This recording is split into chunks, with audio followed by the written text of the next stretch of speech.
સંસારના અદિવ્ય કલિકાલમાં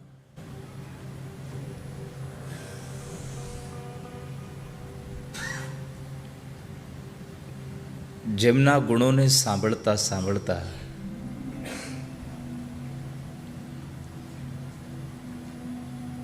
આપણું મન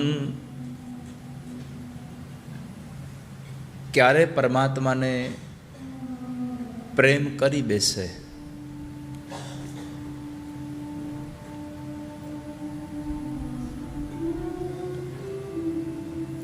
એનું કાંઈ નક્કી નહીં. ક્યારે આપણે આપણા ન રહીએ, એના બની જઈએ, એવી અવસ્થા આપણા જીવનમાં લાવી દે એવું પરમ તત્વ એટલે ભગવદ્ ગુણાનુવાદ.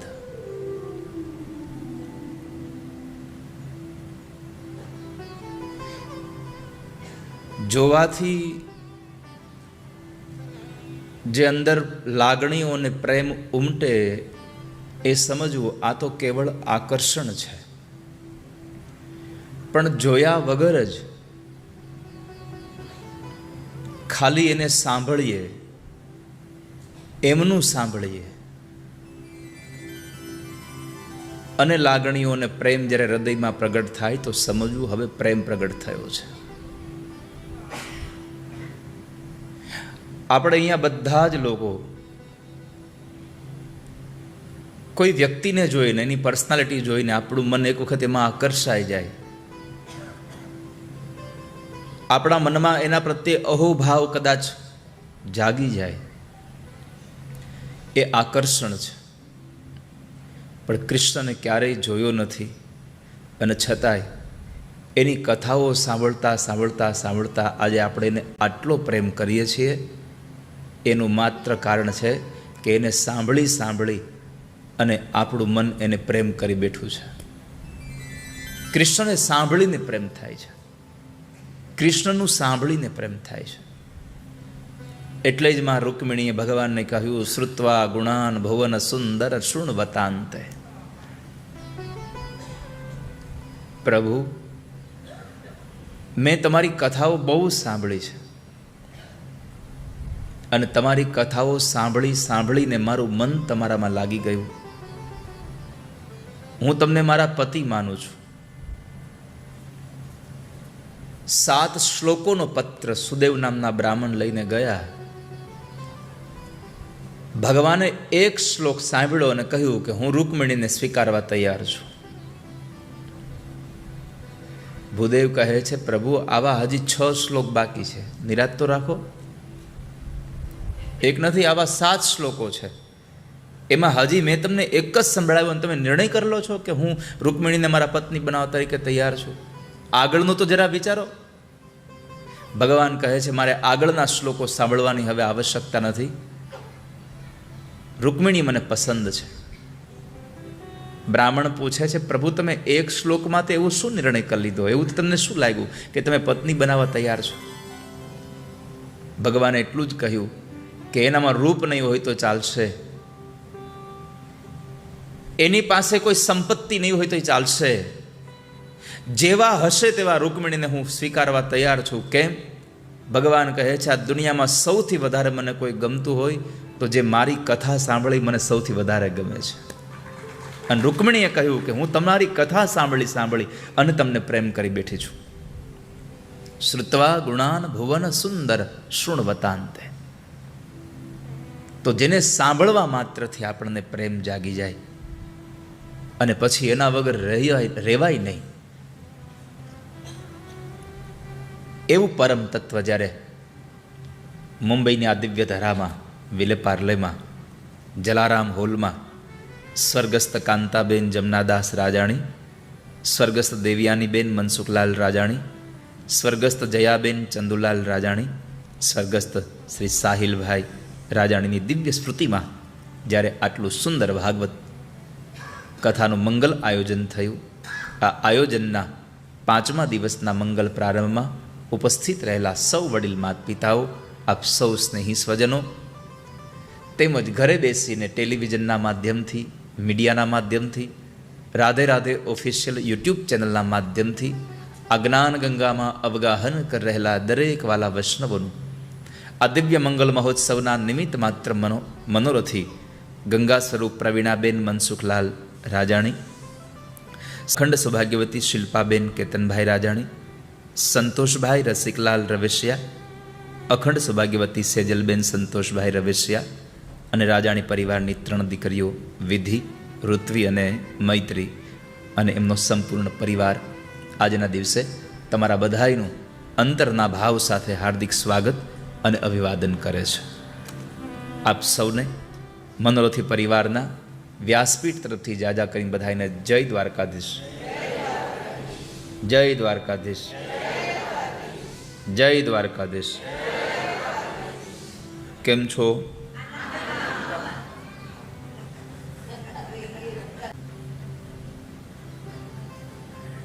સુખદેવજી મહારાજ રાજા પરીક્ષિતને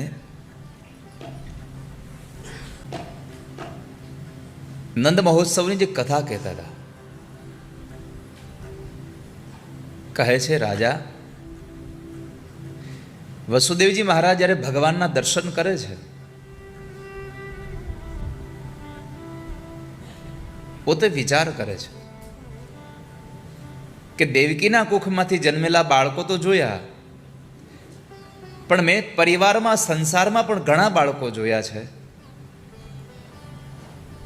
પણ આવું બાળક હજી સુધીમાં મેં ક્યારેય જોયું નથી. આટલું અદ્ભુત બાળક.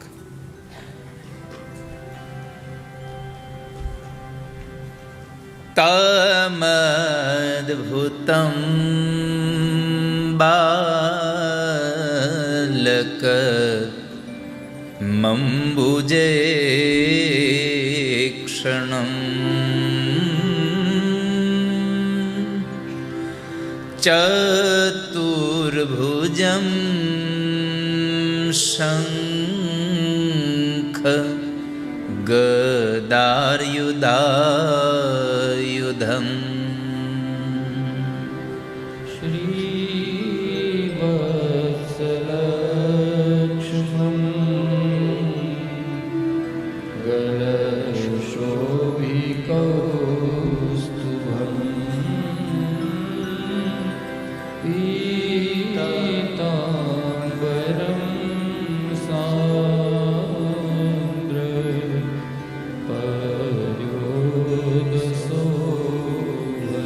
પીતાંબરમ સાંદ્ર પયોદ સૌભાગમ.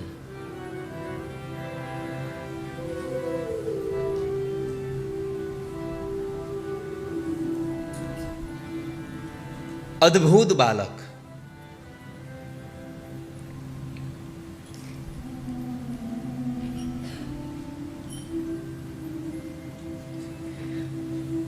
પરમાત્માના હાથમાં શંખ, ચક્ર, ગદા, પદ્મ હતા. ગળામાં કૌસ્તુભ મણિ ભગવાન બિરાજે છે.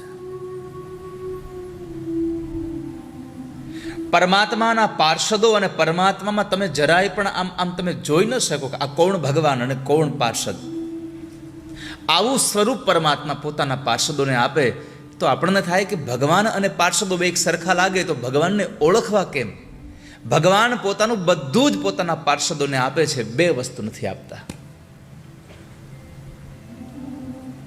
એક ભગવાનના ગળામાં રહેલો એક કૌસ્તુભ મણિ અને એક ભગવાનની છાતીમાં રહેલા ભૃગુ લાંછન. આ બે વસ્તુ ઠાકોરજી પાર્ષદોને આપતા નથી. એનાથી ભગવાન ઓળખાય છે, બાકી બધું જ ભગવાન આપી દે છે. બધું જ ઐશ્વર્ય ભગવાન પ્રદાન કરે, પણ ભૃગુ લાંછન નથી આપતા. આનાથી પ્રભુ ઓળખાય છે.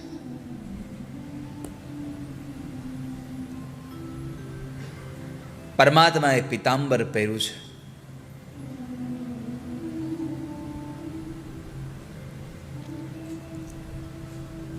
ભગવાનનું પ્રાગટ્ય થયું. ગાગર મેં સાગર ભર આયા, બ્રહ્મ યશોદા કે ઘર આયા. યમુના ભરને લગી ઉછાલે, સાગર સ્વયં નદી તટ આયા. આ જીવ ભગવાન પાસે જાય એવી ઘટના તો બહુ આપણે જોઈ હોય છે, પણ સ્વયં પરમાત્મા જીવાત્માઓની પાસે આવે એવું તો આવું ક્યારેક જ જોવા મળે. આપણે રોજ મંદિરોમાં દર્શન કરવા જઈએ એ સામાન્ય ઘટના હોય, પણ ગઈકાલે આપણે જ્યાં બેઠા હતા ત્યાં ઠાકોરજી પોતે તૈયાર થઈને આવ્યા, એ અસામાન્ય ઘટના હતી. પ્રભુ આપણી વચ્ચે પ્રગટ થયા છે. તમે જરાય એવું ન માનશો કે તો નંદ ઉત્સવની કથા આવીને ભગવાન આવ્યા. એ તો નંદ ઉત્સવની કથા હતી તો ભગવાન તો આવવાના જ હતા, પણ તને જો દર્શન ન દેવાના હોત તો ભગવાને ગમે તેવો સમય ઊભો કરીને તને અહીંયા કથા મંડપની બહાર કાઢી મૂક્યો હોત.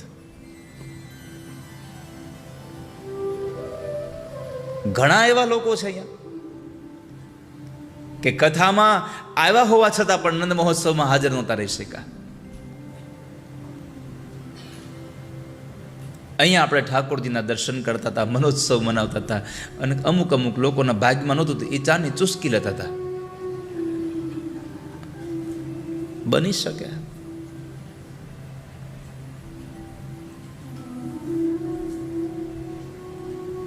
સકલ પદાર્થ હે જગ માહી, ભાગ્ય વિના નર પાવત નાહી. દુનિયામાં બહુ બધા પદાર્થો છે, પણ જેના ભાગ્યમાં ન હોય તો એને પ્રાપ્ત ન થાય કશું. તો મળે આપણને. ઈશ્વરની કૃપાથી આ બધું પ્રાપ્ત થઈ રહ્યું છે.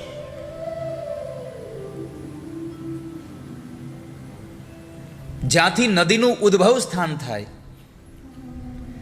ત્યાંથી એ ચાલતા ચાલતા કેટલાય ક્ષેત્રોને પાવન અને પવિત્ર બનાવતા બનાવતા કેટલાય એ ડુંગરોમાંથી, કેટલાય એ જંગલોમાંથી પસાર થતી થતી નદી ક્યાં જાય?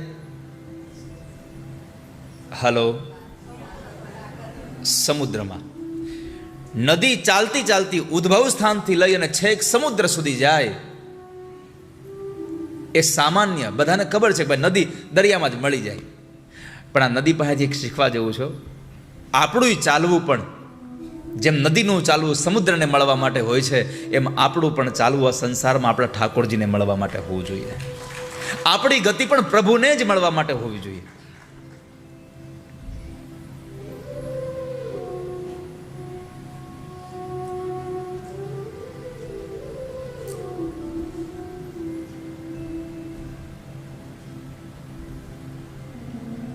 તો જેમ નદીઓ સમુદ્ર સુધી જાય છે એ સામાન્ય ઘટના છે,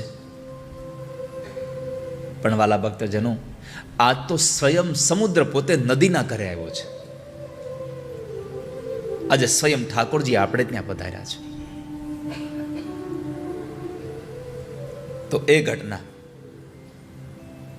સુખદેવજી મહારાજ રાજા પરીક્ષિતને કહે કે રાજા, પ્રભુ પધાર્યા એટલે બધાને આનંદ બહુ થયો. પરમાત્માનું પ્રાગટ્ય થયું, જીવનો જન્મ થાય છે અને પ્રભુ પ્રગટે છે. પ્રભુનું પ્રાગટ્ય શા માટે?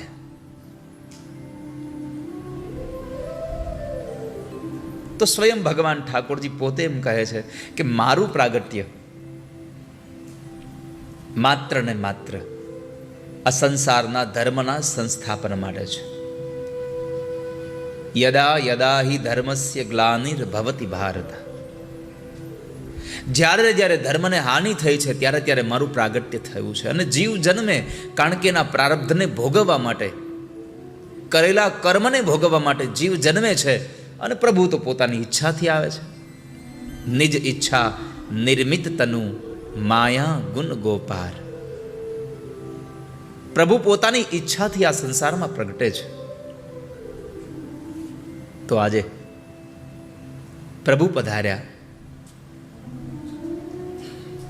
આપણા આંગણે ભગવાન આવ્યા. ખૂબ લોકોએ આનંદ કર્યો, ખૂબ ચોકલેટો ખાધી, ખૂબ કાજુ બદામ ખાધા, ઘણાએ કેળા ખાધા, ઘણાએ મોસંબી ખાધી, ઘણાએ દાડમ ખાધા. તોય મને એમ થયું પાઇનેપલ નથી જવા દેવું વળી ન કરે. એક જગ્યાએ તો નંદ ઉત્સવમાં આટલું મોટું અમને ઓલું તરબૂચ દઈ ગયા, કલિંગર, આટલું મોટું. મને કે આ ઉડાડો કે. અરે મેં કહ્યું તારી ભલી થાય, તું આ મને ઉડાડવાનું કે મારાથી સ્ટેજની બારું જાય નહીં, સૌથી પહેલા મારા રટાઈ જાય એમાં. હવે એ તરબૂચ માથે પડ્યા ને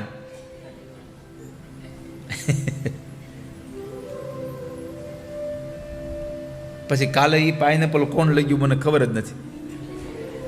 હે પાછળ મૂક્યું, લાઈવ આપણે ઉડાડીએ.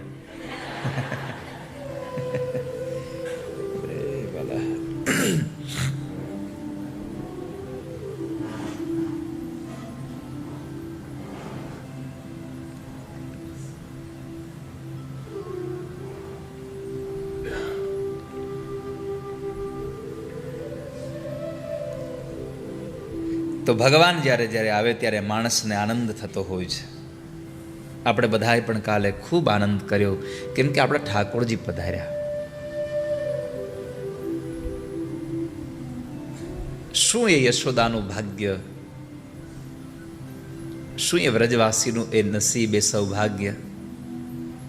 મા દેવકીએ જન્મ આપ્યો, યશોદાએ મોટા કર્યા, અને ગોપીઓએ પ્રેમ મેળવ્યો. જન્મતાની સાથે જ પ્રભુ ચાલતા થઈ ગયા. હું તમને એક પ્રશ્ન પૂછું, દેવકીએ જન્મ આપ્યો, યશોદાએ મોટો કર્યો અને ગોપીઓને પ્રેમ મળ્યો, આ ત્રણમાંથી સૌથી વધારે ભાગ્યશાળી કોણ? કોણ? ગોપીઓ. કેમ? Let's put fun in funds. Open free DMAT account with Angel One. Investments in securities market. પ્રેમ એને મળ્યો. બહુ સરસ. એકદમ ખોટો જવાબ આપવા બદલ તમારા બધાનો આભાર.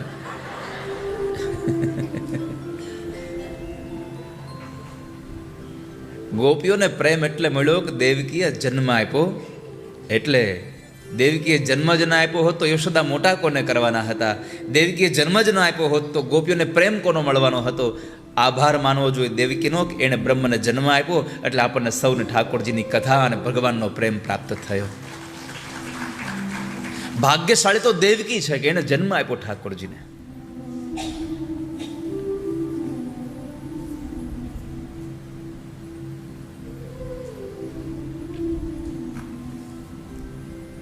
નંદ બાબા સૌને આનંદ વહેંચી રહ્યા છે. એટલા બધા મોટા મનવાળા થઈ ગયા.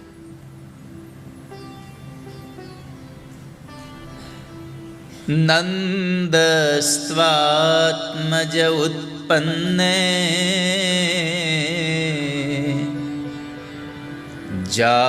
જાતહલાદો મહામના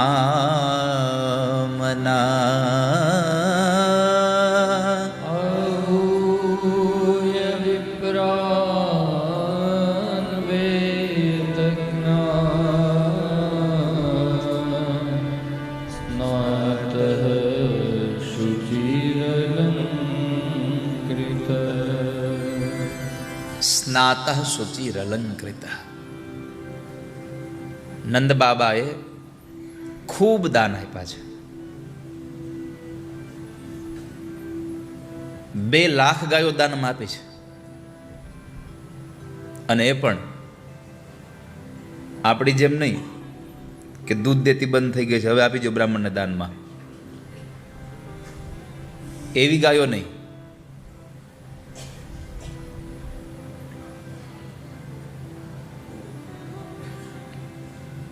શ્રેષ્ઠ ગાયોનું દાન કર્યું છે. અને મેં અગાઉ પણ કહ્યું હતું કે જે કાંઈ પણ દાન દેવું એ હંમેશના માટે શ્રેષ્ઠ જ દાન દેવું. ભલે મોડું દેવું, ભલે ઓછું દેવું, પણ જે દેવું તે શ્રેષ્ઠ દાન દેવું.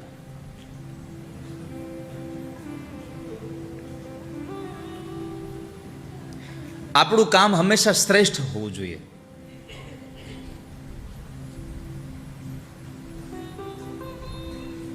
સમાજમાં આપણું કામ પાસ થાય ન થાય એની ચિંતા ન કરવી, પણ આપણે જે કામ કરીએ એ શ્રેષ્ઠ હોવું જોઈએ.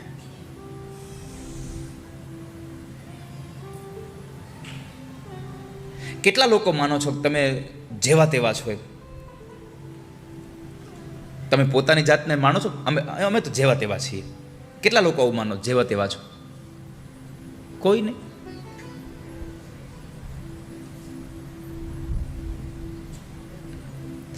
કેટલા લોકો માનો છો ભાઈ હું તો ગમે તેમ તો શ્રેષ્ઠ છું હો? કેટલા લોકો માનો છો આવું? કોઈ નહીં. તો તમે માનો છો હું? નથી તમે તમારી જાતને જેવા તેવા માનતા, નથી તમે શ્રેષ્ઠ પોતાની જાતે માનતા કે ભાઈ હું જે છું પણ હું તો શ્રેષ્ઠ છું મારી જગ્યાએ. જો પોતાની જાતને સારી માનતા હોય ભાઈ હું સારો માણસ છું, તો આપણે સારા માણસ હોઈએ તો આપણું દરેક કાર્ય પણ સારું જ હોવું જોઈએ.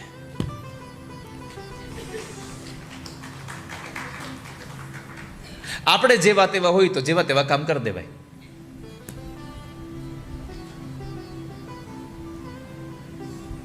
આપણે જો શ્રેષ્ઠ માનતા હોય આપણી જાતને તો આપણું કામ પણ શ્રેષ્ઠ હોવું જોઈએ. કેટલા લોકો માનો છો કૃષ્ણ શ્રેષ્ઠ છે? નહીં ને? તો તમે જુઓ કૃષ્ણ શ્રેષ્ઠ છે એ તમે માનો છો. શું કામ? એને બનાવેલી દુનિયા શ્રેષ્ઠ છે એટલા માટે. એના બનાવેલા જો કોઈ બનાવી નહીં શકે, એટલે તમારે સ્વીકારવું જ પડે કે કૃષ્ણ શ્રેષ્ઠ છે, એમાં સંશય જ નથી.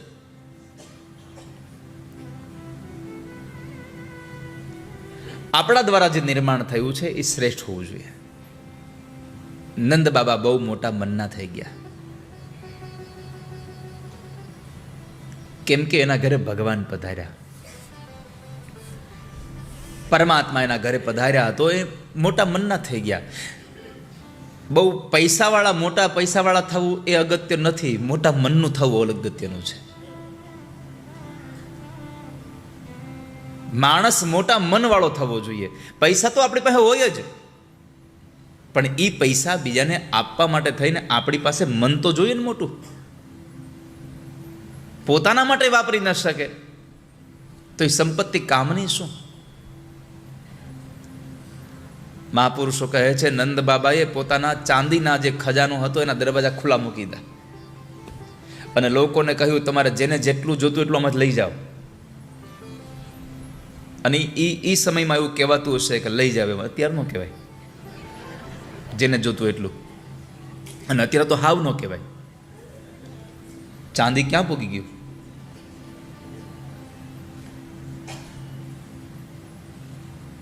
નામ નથી લેવાતું એ કઈનું કઈ.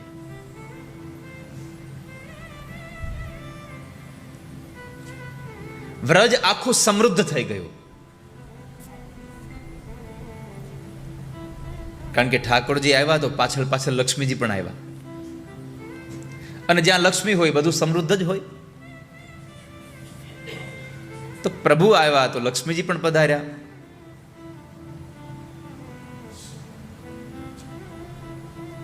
નંદ બાબાએ 7 પર્વતો બનાવ્યા તલના, એને રેશમી કપડાઓથી આચ્છાદિત કરી અને એને ઢાંકીને એની અંદર સોનામોર નાખીને બધા બ્રાહ્મણોને દાન આપ્યા છે.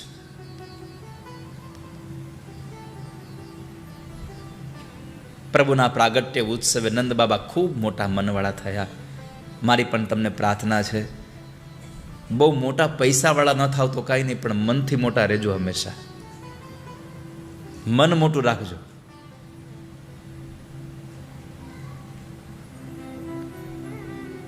બાકી સંપત્તિ સુખ નહીં આપે.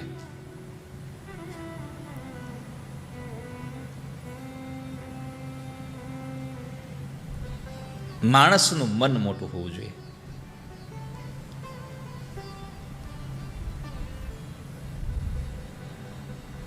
નંદ બાબાનું આખું આંગણું ઉભરાયું છે. ગોપીઓએ પગમાં ઘૂઘરાઓ બાંધ્યા છે, ખૂબ મંગલ ગીતો ગાઈ રહી છે ગોપીઓ. જી પધાર્યા મારે આંગણીએ,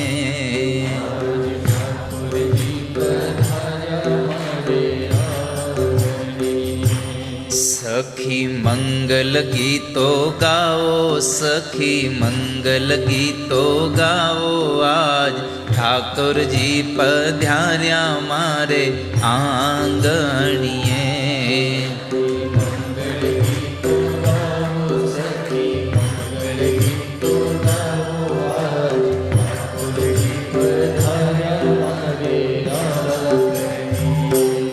આજ ઠાકોરજી પધાર્યા મારે આંગણીએ,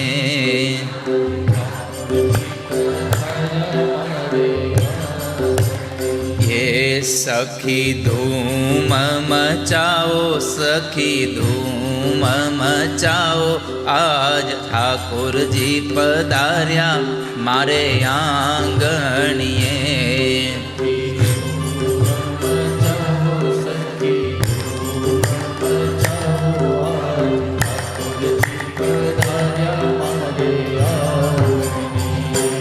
આજ લાલનજી પધાર્યા મારે આંગણીએ,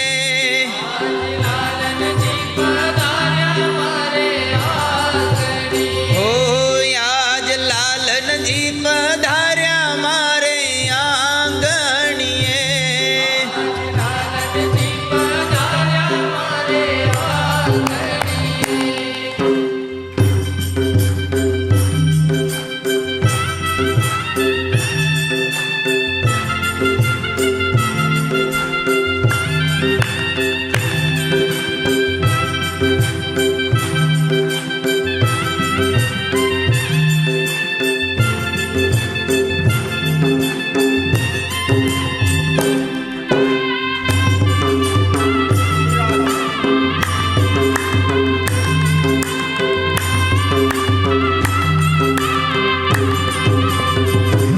મારું ઘર ગોકુળ વન રાવન છે,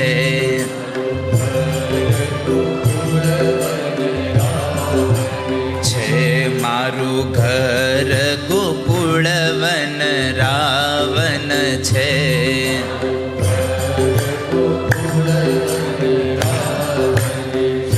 એ વાલા વાસલડી વગાડો, વાલા વાસલડી વગાડો મારે આંગણીએ,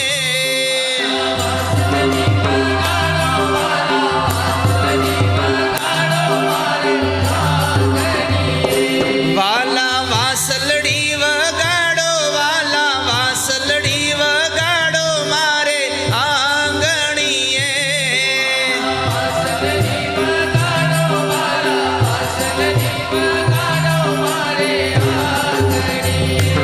આજ ઠાકોરજી પધાર્યા મારે આંગણીએ,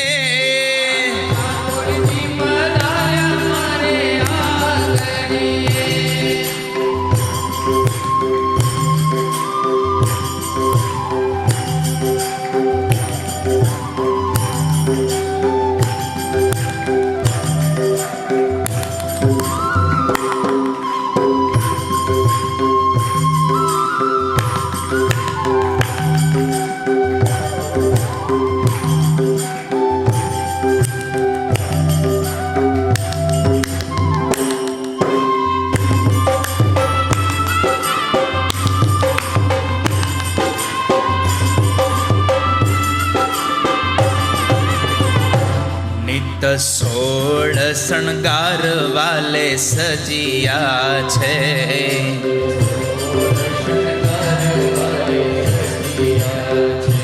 નિત 16 શણગાર વાલે સજિયા છે.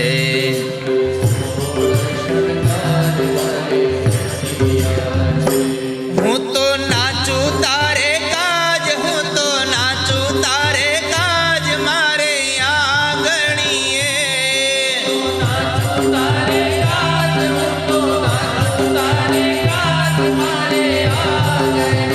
એક પ્રશ્ન પૂછું તમને, કેટલા લોકો મુંબઈમાં પાર્લામાં જલારામ હોલમાં બેઠા છો? હાથ ઊંચો કરો.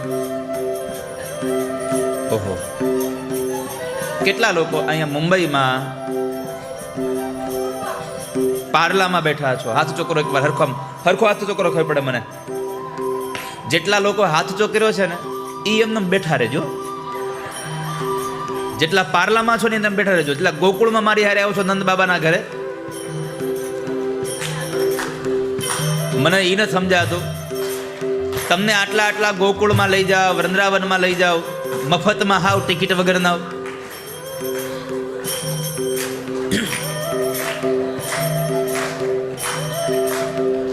જેટલા આનંદ મહોત્સવમાં મારી સાથે આવ્યા છો, ભાવથી એકવાર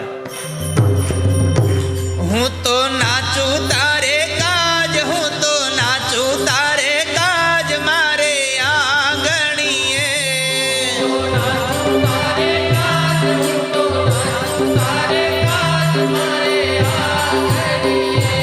આજ લાલનજી પધાર્યા મારે આંગણીએ.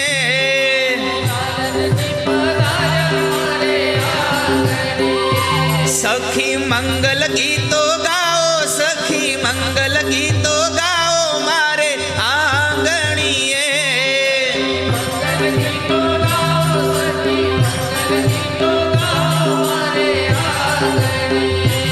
આજ ઠાકોરજી પધાર્યા મારે આંગણીએ.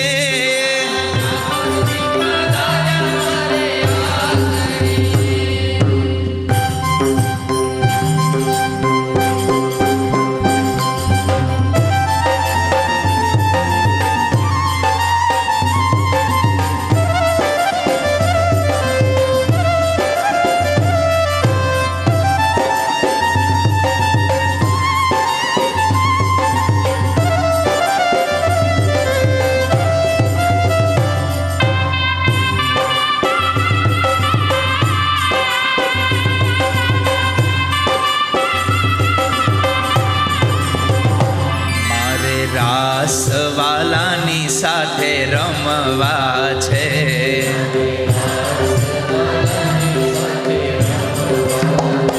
મારે રાસવાલાની સાથે રમવા છે.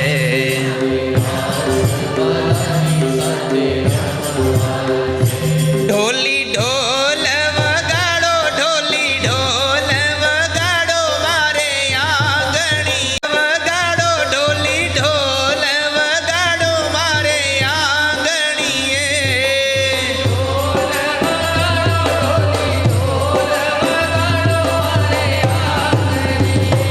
આજ લાલનજી પધાર્યા મારે આંગણીએ.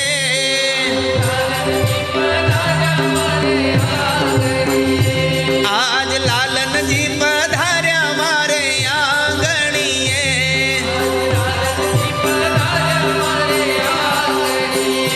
સખી ધૂમ મચાવો, સખી ધૂમ મચાવો મારે આંગણીએ.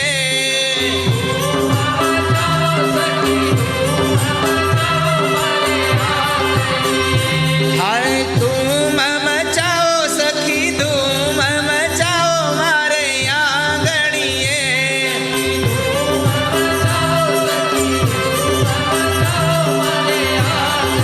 એ આજ ઠાકોરજી પધાર્યા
માયા જ પ્રગટ થયા.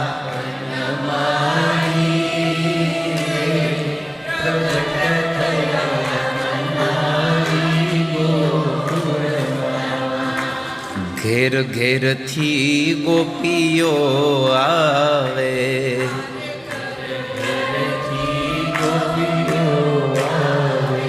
હારે મન ગમતા સાજ સજાવે.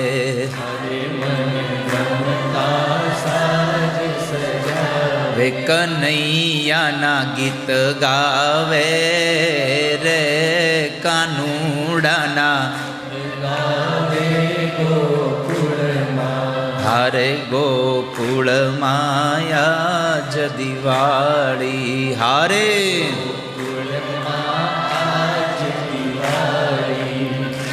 આજ ઠાકોરજી પધાર્યા મારે.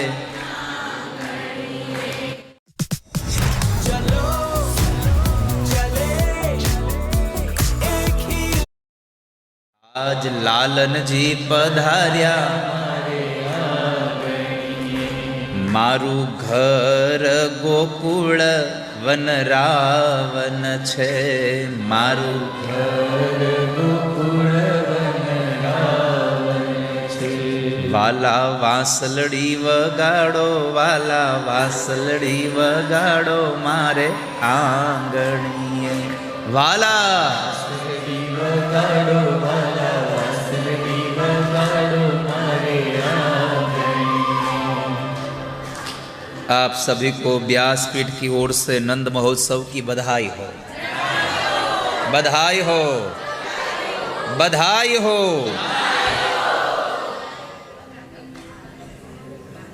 नंदस्त्वात्मज उत्पन्ने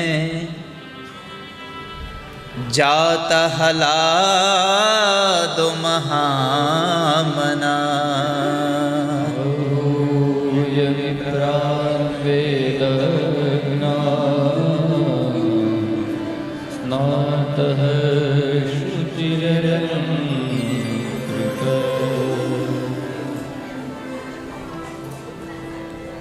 ખૂબ ઉત્સવ મનાવ્યો.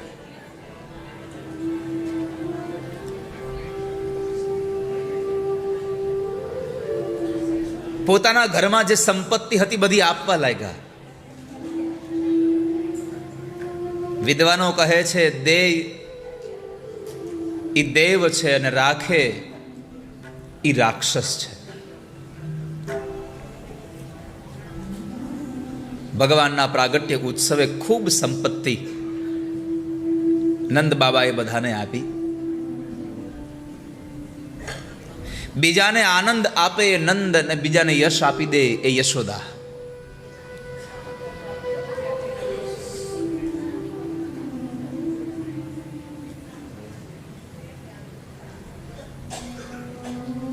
તો નંદ અને યશોદા સૌને આનંદ કરાવતા હતા.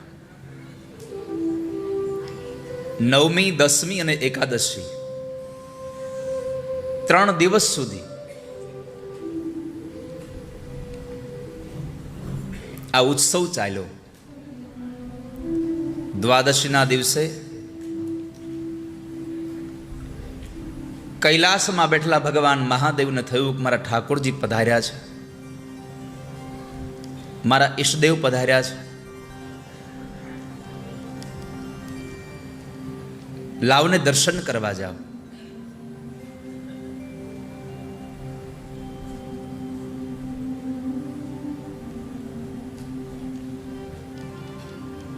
પણ વિચારે છે કે દર્શન કરવા જાઓ પણ બાળક નાનું છે હજી, તો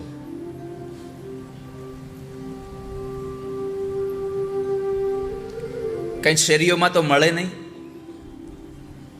તો ઘરમાં કેમ પહોંચું?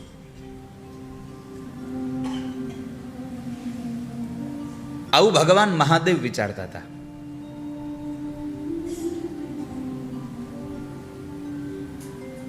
પછી એમણે નક્કી કર્યું કે લાવ એક જોગીનું રૂપ લઈને જાઓ, ભિક્ષાવૃત્તિ કરવા માટે નીકળું, એમાં કદાચ મને દર્શન થઈ જાય.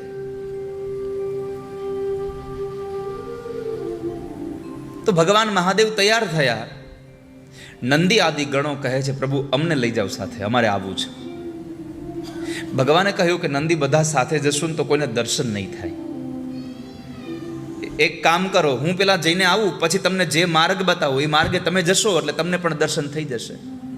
નંદી ગણો કહે છે ભલે પ્રભુ, જેવી આપની આજ્ઞા, પણ જોજો હો અમે દર્શનથી વંચિત ન રહી જઈએ.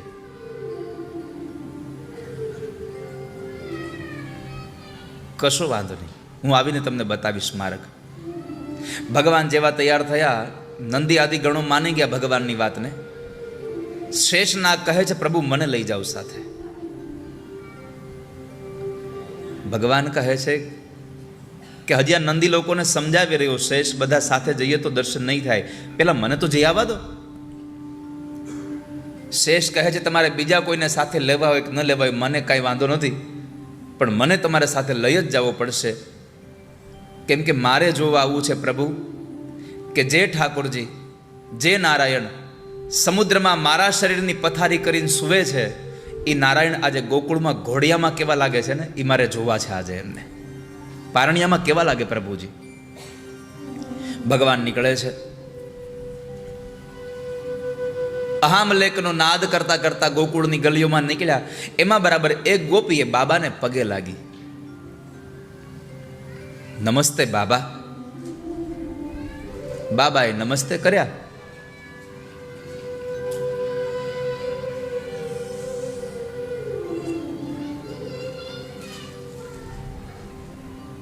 અને ગોપીએ સામે ચાલીને બાબાને રસ્તો બતાવ્યો કે હે બાબા, તમે તો કોઈ જ્યોતિષી હોય એવું તમારા વેશ પરથી દેખાઈ આવે છે. બાબાના મનમાં બત્તી થઈ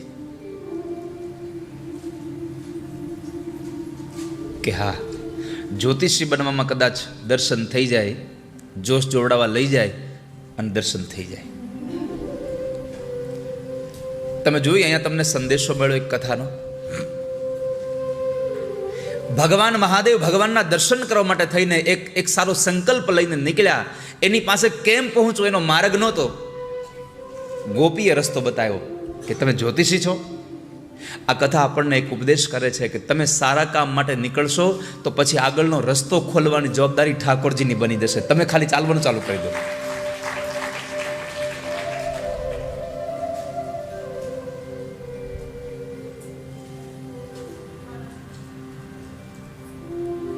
બાબા જાય છે. ગોપી કહે છે હા, બાબા કહે છે હા હું જ્યોતિષી છું. ગોપી કહે છે બાબા તમને કોઈ દી જોયા તો નહીં? તો કહે હજી પહેલી વખત આવ્યો છું, સાધના કરીને સીધો જ અહીંયા આવ્યો છું. એમ તો એક કામ કરો ને, અમારા જશોદામાની ઘરે એક દીકરાનો જન્મ થયો છે, એના જોશ જોઈ દેશો. બાબાના મનમાં મંડ્યા ફટાકડા ફૂટવા. કાં તો જોતું તું જડી ગયું, ભાવતું તું વૈદ્ય બતાવ્યું. ચાલો, અરે હાલો હાલો, અમારું તો એ જ કામ છે. બાબાને લઈને ગોપી આવે છે માં યશોદાના આંગણે. આંગણું બહુ મોટું હતું એટલે કહ્યું બાબા તમે ઉભા રહો, હું મારી યશોદામાને બોલાઈ આવું. બાબા ઉભા રહ્યા. પેલી ગોપી માં